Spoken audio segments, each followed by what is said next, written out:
हम लोग CBSE 10th board का क्लास नंबर 4 करेंगे, जो कि हम लोग का लास्ट 60 डेज का सीरीज चल रहा था। चलिए क्वेश्चन नंबर 1 पे आते हैं। तो बोल रहा है the sum of exponent of prime factors in prime factorisation of 144। तो 144 का हम लोग प्राइम फैक्टराइजेशन कर लेते हैं। ठीक है, इस तरीके से हम लोग कर लेंगे। तो ये हो जाएगा 72, 2 से करेंगे तो 36 टू जा हो जाएगा, ये 18 टू जा, इस तरीके से हम लोग कर लेंगे। 2 से ये 9, उसके बाद 3 से डिवाइड करेंगे तो ये हो जाएगा 3, और 3 से करेंगे तो 1। तो हमारा 144 का जो ये आया है प्राइम फैक्टराइजेशन जो है 2 इंटू 2 इंटू 2, ये 4 बार 2 आया है और 2 टाइम्स आया है 3। तो हम लोग को क्या बोला है कि sum of exponent of prime factor. तो प्राइम फैक्टर एक तो 2 है, तो 2 जो है 2 पे पावर 4 इसको लिख सकते हैं, 3 का स्क्वायर लिख सकते हैं। और ये एक्सपोनेंट क्या होता है, जो पावर होता है। पावर में हमारा 4 है और 2 है, तो 4 प्लस 2 कर देंगे तो हमारा सम आ जाएगा 6। तो ऑप्शन बी क्या हो जाएगा, करेक्ट आंसर हो जाएगा फर्स्ट नंबर क्वेश्चन का। सेकंड पे चलते हैं। सेकंड बोल रहा है the nature of root of quadratic equation इतना इज। तो इस क्वाड्रेटिक इक्वेशन का जो है रूट्स का नेचर बताना है। तो ये कैसे हम लोग ये डिसाइड करेंगे, तो पहले हम लोग को डिस्क्रिमिनांट निकालना होगा। डिस्क्रिमिनांट इज इक्वल टू क्या होता है, B square minus 4ac। B का वैल्यू हो गया हमारा -4, -4 का स्क्वायर माइनस 4, ए क्या हो जाएगा 2, एक्स स्क्वायर का कोफिशिएंट, और सी हो जाएगा हमारा कांस्टेंट टर्म 3। तो इसको सॉल्व करेंगे तो 16 माइनस 4 3 जा 12 2 जा 24। तो ये हो जाएगा हमारा 16 माइनस 24 हो गया, ये मतलब हो गया हमारा -8। तो हमारा जो डिस्क्रिमिनांट जो आ रहा है वो लेस देन क्या आ रहा है, 0 आ रहा है। तो लेस देन अगर 0 आएगा तो जो हमारा रूट होता है वो ध्यान दीजिएगा, जो रूट होगा वो रियल रूट नहीं होता है, वो क्या होता है, इमेजिनरी रूट होता है। तो हम लोग को ऑप्शन सी जो है करेक्ट आंसर हो जाएगा इसका। उसके बाद जो है हम लोग देखेंगे 3 number question. Which term of AP which term of AP 1074 is minus ये 41। तो कौन सा टर्म जो है -41 होगा, मतलब यहाँ पे हम लोग को चाहिए n का वैल्यू पूछ रहा है। ठीक है, तो हम लोग का यहाँ पे दिया है a, तो हम लोग इसको लिख लेते हैं। n इज इक्वल टू वाले फॉर्मूला पे बनेगा, n इज इक्वल टू होता है a plus n minus 1 into D. यहाँ पे n का वैल्यू दे दिया है -41, और a का वैल्यू जो फर्स्ट टर्म होता है तो वो हो गया हमारा 10। उसके बाद जो है प्लस में n माइनस 1 और d हम लोग को निकालने आता है, ये d होता है t2 माइनस t1। तो t2 माइनस t1 करेंगे तो 7 माइनस 10 करेंगे हम लोग, 7 माइनस 10 करेंगे तो आ जाएगा -3। तो यहाँ पे आ जाएगा -3। जब इसको सॉल्व करेंगे तो -41 10 और प्लस में ये -3 इंटू n हो जाएगा हमारा -3n, और माइनस माइनस प्लस 3 हो जाएगा। जब इसको और सॉल्व करेंगे तो -41 10, इसके बाद जो है ये प्लस इंटू माइनस -3n हो गया, और प्लस इंटू माइनस माइनस, और यहाँ पे हम लोग को थोड़ा सा लिखना था प्लस, माइनस इंटू माइनस यहीं पे प्लस होता। अब ये प्लस इंटू प्लस भी प्लस ही रह जाएगा। तो यहाँ से हम लोग जब सॉल्व करेंगे तो 10 प्लस 3 हो जाएगा कितना, 13। तो -41, ये 13 जाएगा इस साइड, तो माइनस में हो जाएगा 13 इज इक्वल टू -3n। तो हम लोग अब इधर कर लेते हैं ये वाला काम जो है बाकी बचा हुआ। तो -41 और -13 का क्या होगा, ऐड करेंगे तो 314 415, और दोनों तरफ माइनस है तो दोनों के साथ माइनस है तो माइनस आ जाएगा -3n। तो n का वैल्यू हो जाएगा -54 बाई -3, माइनस माइनस कैंसिल, और 1 3 जा, और ये जो है 18 3 जा। तो हमारा ये n का वैल्यू आ गया 18, मतलब ये 18th टर्म है। तो ऑप्शन सी करेक्ट आंसर हो जाएगा। 4 नंबर देखेंगे the distance between point 06 and 0-2 is. तो डिस्टेंस निकालने का फॉर्मूला हम लोग जानते ही हैं, d इज इक्वल टू होता है हमारा x2 माइनस x1 का whole square plus y2 minus y1 whole square. इसी को हम लोग x1 माइनस x2 लिख सकते हैं, आगे पीछे भी लिखेंगे तो कोई चेंज नहीं आने वाला है आंसर पे। तो हम लोग का x2 हो गया 6, जीरो हो गया, x2 अगर लिखेंगे तो जीरो हो जाएगा, इसका सेकंड जो हमारा कोऑर्डिनेट दिया है उसका x का जो वैल्यू होगा वो, माइनस x1 हो जाएगा हमारा जीरो, ये भी हो जाएगा जीरो, तो जीरो माइनस जीरो का स्क्वायर हो गया, प्लस y2 हो गया हमारा -2 और y1 हो गया माइनस में 6, इसका स्क्वायर हो जाएगा, जीरो माइनस जीरो का स्क्वायर हो जाएगा जीरो, प्लस 2 6 और 2 कितना हो जाएगा 8, तो -8 का स्क्वायर, जब इसको हम लोग करेंगे तो जीरो का तो कोई वैल्यू है नहीं, -8 का स्क्वायर हो जाएगा 64, तो 64 को क्या लिख सकते हैं 8 का स्क्वायर, तो स्क्वायर से स्क्वायर रूट कैंसिल, तो हमारा आंसर आ जाएगा 8 यूनिट इसका हो जाएगा आंसर। अब हम लोग आते हैं क्वेश्चन नंबर 5। क्वेश्चन नंबर 5 बोल रहा है कि tan a equal to cot b, तो tan a equal to cot b बोल रहा है, तो हम लोग क्या लिख सकते हैं यहाँ पे tan a equal to cot b दिया है, इसको करने का बहुत तरीका है, तो यहाँ पे हम लोग tan a को लिख सकते हैं cot 90 degree minus a is equal to cot b हो जाएगा, तो दोनों तरफ cot है और दोनों बराबर है, तो इसका मतलब ये 90 डिग्री माइनस a का जो वैल्यू है वो b के इक्वल होगा, और जब हम लोग 90 डिग्री का वैल्यू निकालेंगे तो b प्लस a हो जाएगा, मतलब a plus B is equal to हमारा कितना आ गया 90 डिग्री, तो हमारा ऑप्शन डी करेक्ट आंसर हो जाएगा। चलिए अब 6 नंबर क्वेश्चन में चलेंगे। बोल रहा है if the radius of a circle is double, तो एरिया क्या होगा, तो अगर जो है मान लिया जाए कि अभी जो रेडियस है वो r है अभी, ठीक है, तो इस कंडीशन में हम लोग एरिया निकालते हैं, तो ये हो जाएगा एरिया हो जाएगा पाई r स्क्वायर हो जाएगा, लेकिन बोल रहा है कि अगर रेडियस डबल कर दे, तो अब रेडियस कितना हो गया 2r हो गया, डबल हो गया, तो ये हो जाएगा एरिया क्या हो जाएगा, तो पाई r स्क्वायर होता है, तो r के जगह जो है हम लोग लिखेंगे 2r का स्क्वायर, तो ये हो गया हमारा पाई और 2 जा 4 और r स्क्वायर हो गया, मतलब इसको अच्छे से लिखें तो 4 पाई r स्क्वायर हो गया, तो इसका देखिए क्या फर्क आया है, जो पहले हमारा पाई r स्क्वायर था एरिया, अब कितना हो गया है ये 4 पाई r स्क्वायर, मतलब 4 गुना एरिया हो गया, 4 टाइम हमारा सही आंसर हो जाएगा। उसके बाद 7 नंबर में the total surface area of hemisphere of radius r is, the total surface area क्या होता है 3 पाई r स्क्वायर होता है, हेमिस्फीयर का टोटल सरफेस एरिया ध्यान रखना है 3 पाई r स्क्वायर। अब हम लोग चलेंगे क्वेश्चन नंबर 8 में।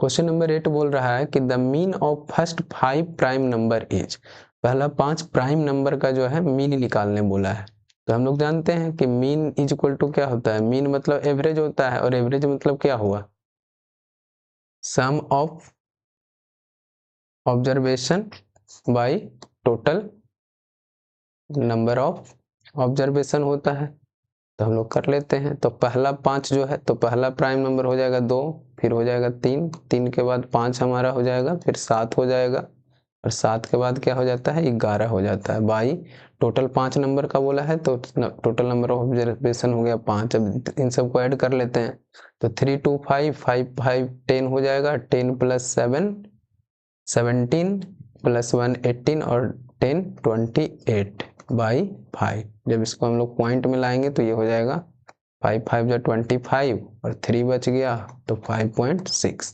तो 5.6 हमारा बी ऑप्शन सही हो जाएगा। उसके बाद हम लोग देखेंगे 9 नंबर क्वेश्चन। 9 नंबर क्वेश्चन में पूछ रहा है कि ये प्रोबेबिलिटी बोल रहा है, probability of getting a prime number when a die is thrown, तो डाई को फेंकने पे प्राइम नंबर का प्रोबेबिलिटी पूछा है, तो हम लोग डाई को फेंकेंगे तो 1 2 3 4 5 और 6 तक आ सकता है, तो P इज इक्वल टू क्या होता है, तो हम लोग देखेंगे कि P इज इक्वल टू होता है favourable outcome by total outcome, तो फेवरेबल आउटकम हमारा क्या हो जाएगा, तो फेवरेबल आउटकम जिसका पूछ रहा है प्राइम नंबर का, तो प्राइम नंबर कौन कौन है 5 है 3 है और हमारा 2 है, तो 3 हो जाएगा फेवरेबल आउटकम, और टोटल आउटकम कितना है 6, तो 1 3 जा 3 और 2 3 जा 6, तो 1/2 हमारा ऑप्शन ए सही हो जाएगा इसका आंसर। 10 नंबर देखेंगे तो बोल रहा है कि if A B C similar to triangle P Q R and B C by Q R दिया है 1/4, then area of A B C, तो यहाँ पे जो है देखेंगे कि साइड का जो है रेशियो दे दिया है, तो एरिया का जो है रेशियो पूछा है, तो एरिया का जो रेशियो होता है वो जैसे ट्रायंगल, एरिया ऑफ ट्रायंगल जो है ABC by area of triangle PQR जो होगा वो क्या होता है, साइड के रेशियो के स्क्वायर के बराबर। तो इसका हम लोग स्क्वायर कर देंगे, स्क्वायर करेंगे तो 1 का स्क्वायर हो जाएगा 1 और 4 का स्क्वायर हो जाएगा 16।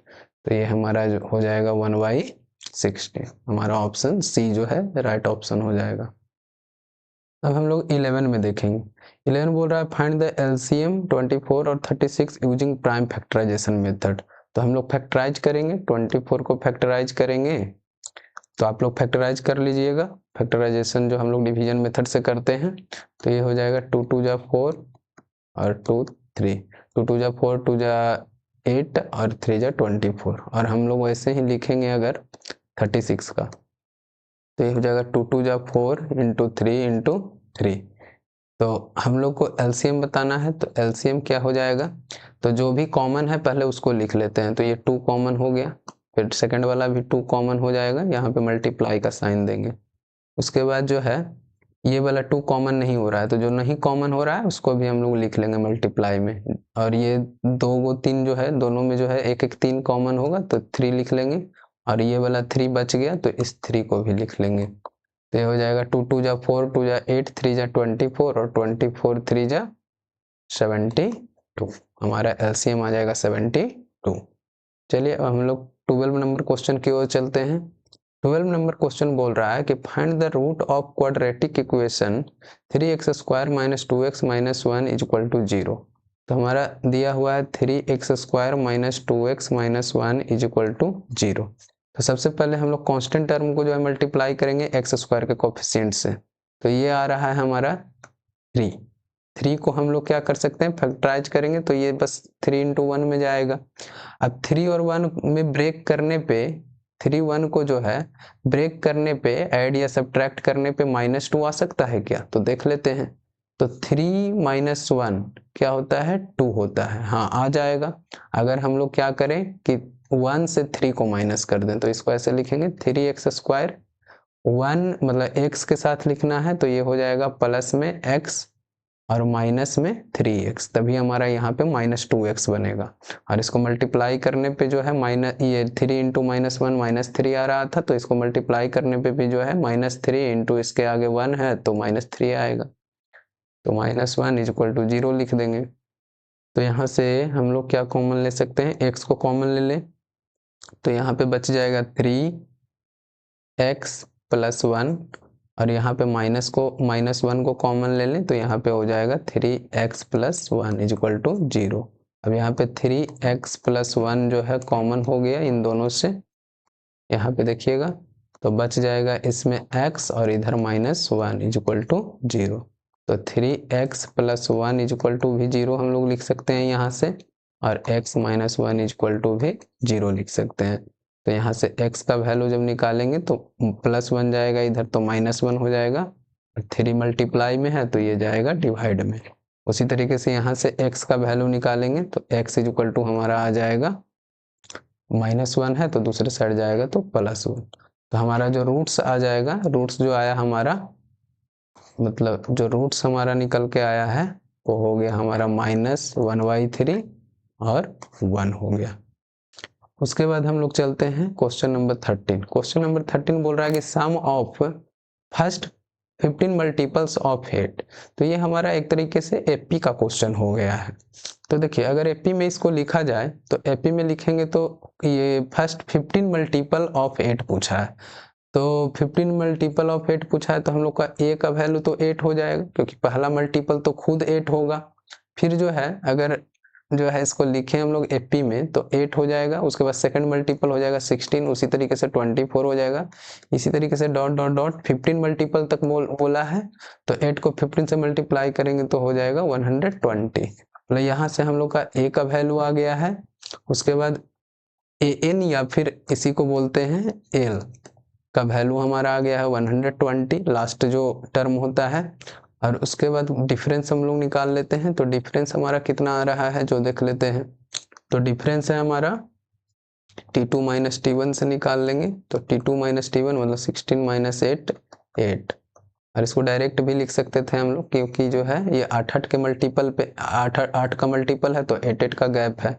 और अब बच गया हमारा n का वैल्यू, तो n कितना हो जाएगा, तो 15 मल्टीपल है 15 है, तो n का वैल्यू हो गया 15। अब हम लोग SN का फॉर्मूला लगा देंगे, सम निकालना है तो ये होता है n/2 into a plus l होता है, या l को ही हम लोग an भी बोलते हैं। तो अब वैल्यू रख देते हैं, n/2 मतलब जो है हमारा 15/2 हो जाएगा, और इनटू में a का वैल्यू हो गया 8, और प्लस में l का वैल्यू हम लोग का कितना आया है 120। तो ये हो जाएगा 15/2 इंटू 128। जब इसको हम लोग सिंप्लीफाई करेंगे तो ये हो जाएगा 6 2 12 और 4 2 8, मतलब 15 इंटू 64। इसको जरा हम लोग इधर मल्टीप्लाई कर लेते हैं थोड़ा सा, तो 64 इंटू 15, तो ये हो गया 4 5 20, 6 5 30 और 32 हो गया, और ये हो गया हमारा 64। तो 0 6 और 960 हमारा आ गया, मतलब ये हमारा फाइनल आंसर हो जाएगा। ये सम हमारा कितना आ गया 960। उसके बाद हम लोग 14 नंबर क्वेश्चन पे चलेंगे। 14 नंबर क्वेश्चन बोल रहा है कि प्रूव दैट ये 1 + tan square a by 1 + tan cot square a is equal to tan square a। तो चलिए प्रूफ करते हैं इसको, चलेंगे हम लोग। तो फ्रॉम लिखेंगे, फ्रॉम ये LHS से हम लोग चलते हैं। तो LHS हमारा क्या है, 1 + tan स्क्वायर a बाई में 1 + cot स्क्वायर a। इसको जब हम लोग सॉल्व करेंगे तो क्या हो जाएगा, 1 + tan स्क्वायर a हो गया, और बाई में इसको हम लोग लिख सकते हैं 1 + cot स्क्वायर को लिख सकते हैं 1/tan स्क्वायर a। तो आगे जब हम लोग करेंगे तो 1 + tan स्क्वायर a है ऊपर में, tan स्क्वायर a बाई नीचे में कुछ नहीं है तो 1 और tan स्क्वायर a का वैल्यू जो हो जाएगा वो कितना हो जाएगा, इन दोनों का एलसीएम हो जाएगा tan स्क्वायर a। जब हम लोग इससे डिवाइड करेंगे तो यहाँ पे आ जाएगा tan स्क्वायर a और प्लस में 1। तो यहाँ से देखेंगे कि हमारा आ गया है 1 + tan स्क्वायर a, n छूट जा रहा है बार बार, देख लीजिएगा थोड़ा सा। और इसको हम लोग अरेंज करें बढ़िया से तो 1 + tan स्क्वायर a इसको भी लिख सकते हैं, और बाई में है हमारा tan स्क्वायर a। तो 1 + tan स्क्वायर a से 1/tan स्क्वायर a जो है कैंसिल हो जाएगा, तो हमारा जो अब आ जाएगा ये आ जाएगा 1 बाई में 1/tan स्क्वायर a। अब 1 ये बाई है तो इसको जब हम लोग मल्टीप्लाई में चेंज करेंगे तो नीचे वाला रेसिप्रोकल हो जाएगा, तो ये हो जाएगा tan स्क्वायर a और बाई में 1। तो 1 × tan स्क्वायर a क्या हो जाएगा, tan स्क्वायर, एक सेकंड इसको इरेज करते हैं, ये हमारा आ जाएगा 1 से मल्टीप्लाई करेंगे tan स्क्वायर a को, तो ये हो जाएगा tan स्क्वायर a। मतलब देखिए हमारा LHS से गए और ये किसके बराबर आ गया, RHS के, तो ये इक्वल टू हो जाएगा RHS। ये क्या हो गया, रूट। ठीक है, अब हम लोग चलते हैं 15 नंबर क्वेश्चन में। क्वेश्चन नंबर 15 बोल रहा है, from the top of a 7-meter high building, the angle of elevation of the top of a cable tower is 60 degree and the angle of depression of its foot is 45 degree। तो find the height of tower पूछ रहा है, height of tower बताना है। तो हम लोग एक फिगर बनाएंगे, यहीं पे बना लेते हैं फिगर। ये हमारा मान लीजिए टावर है, ये बिल्डिंग है। तो ये बिल्डिंग जो है इसका जो टॉप से ये टावर के टॉप का जो है एंगल ऑफ एलिवेशन जो बन रहा है वो 60 डिग्री का बन रहा है। ये बना हमारा 60 डिग्री, ये हमारा है 60 डिग्री। उसके बाद जो है बोल रहा है कि जो टावर है, ये बिल्डिंग है वो 7 मीटर है। तो ये वाला जो लेंथ है वो हम लोग निकाल सकते हैं, क्योंकि एंगल ऑफ डिप्रेशन जो दिया हुआ है वो दिया हुआ है हमारा 45 डिग्री। तो ये वाला एंगल बन जाएगा 45 डिग्री, मतलब ऊपर से देखने पे ये 45 डिग्री बना रहा है। तो हम लोग जो है यहाँ पे मान लेते हैं कि ये पॉइंट ए है, ये बी है और ये सी है और ये डी है और ये क्या है ई। तो हम लोग डीसी का वैल्यू निकाल सकते हैं, कैसे निकाल सकते हैं वो देखेंगे। और एक चीज और जो है, हाँ देख लेते हैं। तो हाइट ऑफ टावर कितना होगा, हाइट ऑफ टावर हम लोग लिखें तो height of tower is equal to कितना हो सकता है, तो ये हमारा पूरा टावर है, मतलब ये हो जाएगा ए बी और प्लस में ये 7 है तो ये वाला भी 7 हो जाएगा, तो ए बी प्लस 7 हो जाएगा। मीटर में दिया है तो ये मीटर में, हम लोग को ए बी का वैल्यू निकालना है एक्चुअली में। तो सबसे पहले हम लोग ये वाला लेंथ निकालेंगे डीसी। तो डीसी जो है किस में आ रहा है, ये 45 डिग्री वाले में। तो हम लोग जानते हैं tan 45 degree is equal to, अच्छा tan थीटा का वैल्यू क्या होता है, परपेंडिकुलर अपॉन बेस होता है। तो tan थीटा tan 45 होता का वैल्यू हो जाएगा हमारा 1 और परपेंडिकुलर में हमारा है कितना 7। ये वाला परपेंडिकुलर हो गया और ये बेस हो गया, बेस है हमारा डीसी। तो यहाँ से जो है हमारा डीसी का जो वैल्यू आ जाएगा, ये डीसी का जो वैल्यू आएगा वो देखिएगा हम लोग निकाल रहे हैं सबसे पहले। तो डीसी जो है, डीसी जाएगा इधर मल्टीप्लाई होगा 1 से, तो डीसी हो जाएगा डीसी इज इक्वल टू हमारा आ गया 7। जब डीसी 7 आ गया तो डीसी इज इक्वल टू क्या है, ईबी या बीई है, तो ये भी क्या हो जाएगा 7। जब ये 7 हम लोग का पता चल गया यहाँ से, तो 7 ये हो गया, तो हम लोग को ए बी चाहिए, तो ए बी जो है यहाँ से आ जाएगा, ये क्या बनेगा परपेंडिकुलर बनेगा और ये हमारा क्या बनेगा बेस बनेगा इसका। तो tan 60 डिग्री, क्योंकि इसमें जो है हमारा क्या दिया हुआ है 60 डिग्री दिया हुआ है एंगल, तो tan 60 degree is equal to हम लोग क्या लिख सकते हैं, वही परपेंडिकुलर अपॉन बेस। तो इसको जब हम लोग अच्छे से लिखेंगे तो tan 60 डिग्री का वैल्यू होता है √3 और परपेंडिकुलर इसके अकॉर्डिंग हम लोग को नहीं पता, तो ये ए बी को ए बी ही रहने देते हैं और बेस हमारा दिया है 7। तो यहाँ से ए बी का जो वैल्यू आ जाएगा, ध्यान देखे तो देखिएगा, ये ए बी का जो वैल्यू हो जाएगा 7 इधर जाएगा मल्टीप्लाई होगा, तो ये हो जाएगा 7√3। अब जो है हाइट ऑफ टावर हम लोग अच्छे से लिख देते हैं, हाइट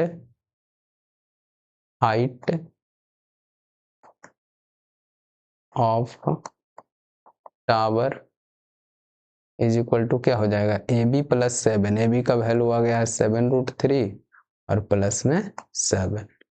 तो इसको और अच्छे से लिखे तो ये इसको हम लोग ऐसे भी लिखते गए हैं 7 + 7√3 मीटर, ये हमारा फाइनल आंसर हो जाएगा। तो चलिए ये हमारा आज का लास्ट क्वेश्चन था। वीडियो देखने के लिए आप लोग को धन्यवाद।